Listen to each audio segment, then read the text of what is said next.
Throughout the course of this class, we have learned many different improvisational techniques, tactics, and strategies that have helped us mold and better perform improvisational performances. For our final performance, we had explored many different themes that we had been thinking about for the duration of the class, and especially in regards to this project. One of the themes that we explored during this project was a balance of assembly and destruction. We had the technical savvy of the contact mics mixed with the DAW manipulation, also with the archaic nature of the performance. This was a blending that we wanted to play with, and especially in this improvisational setting, we felt could shine. We also wanted to enlist some true improvisational techniques. We had set up our parameters and our surroundings with tools and different things that we were going to use, and we had an idea of what we wanted, but when we got up to perform, everything just flowed. And we had a base idea of kind of what we wanted to sound like, but when we got up there, it definitely ended up a little different than we imagined, which was nice. This is actually what we wanted. Finally, we wanted to create a relatively stress-free performance. I think us having a true improvisational tactic and technique with it aided in that. And us feeling like we could do no wrong in this project, I think actually gave us a little bit more confidence to explore and experiment while we were actually performing.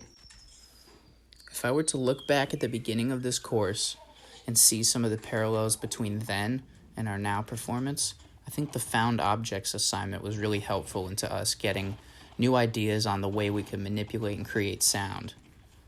In that project, even just grabbing my water bottle, a couple pens, and some coins, and contact micing that, I was able to create a nice dynamic performance. And so during this final performance where we thought in a much bigger scale, we knew that we could do a lot more, and even the use of nails and rubber bands to create instruments, we knew that it opened up a whole new world for us. So the found objects assignment, I think, was really important for us to get in the beginning of this course. Some of these improvisational practices and techniques I actually have applied to my own work. I do visual art. I paint, create digital art on my iPad, draw, pretty much a multimedia artist when it comes to visual art. And a lot of the things that we learned in this course, I've actually tried to apply in a visual art setting. For instance, starting out by just doing a bit of a free-form improvisational drawing before I go to a big conceptual or tactical piece actually really helps me, A, get into the mode of drawing, get my hand and brain working and get that connection going. But B, I've found that through this improvisational drawing, I've actually created a lot of characters, small motifs, things that I've wanted to explore in a further and more technical setup that I've got by just purely letting my mind and brain go.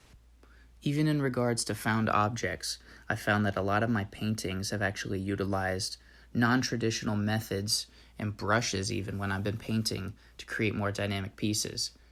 I've used pieces of cardboard, plastic knives, my hands, even pens, using them almost as brushes to create non-traditional strokes and methods in my pieces. And I think having this nice approach early in this class that anything could be an instrument, I really translated into my art to view that anything can be a brush, anything can be a utensil to paint on. Another thing of value that I really learned in this course, especially in regards to an improvisational setting, is learning when to stop and start, and learning when to hold, sustain, play a note very short, do all of these things that can make an improvisation much more dynamic. And I have, too, applied this into my art, looking at a piece and thinking, okay, I can stop now, or I think a little bit more needs to go here, or even just working on something and then taking a break after a while and coming back with new original thoughts.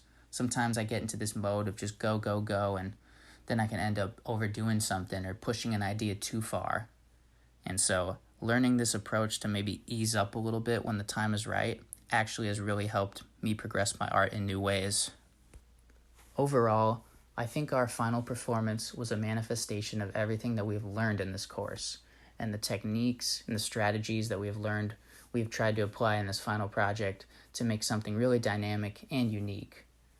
And I'm very appreciative that this course allowed us to experiment with new things and kind of take a step back from technology as the forefront. Even though we did utilize some with the contact mics and the DAWs, we were able to really do a unique performance that was much more physical, much more archaic than a lot of other performances that we have done in digital culture. And I think all the techniques and the strategies that we've learned, at least for myself, I am definitely going to apply in the future. And it doesn't matter what it is, I think that we can all take away from what we've learned in this course and apply it to our lives.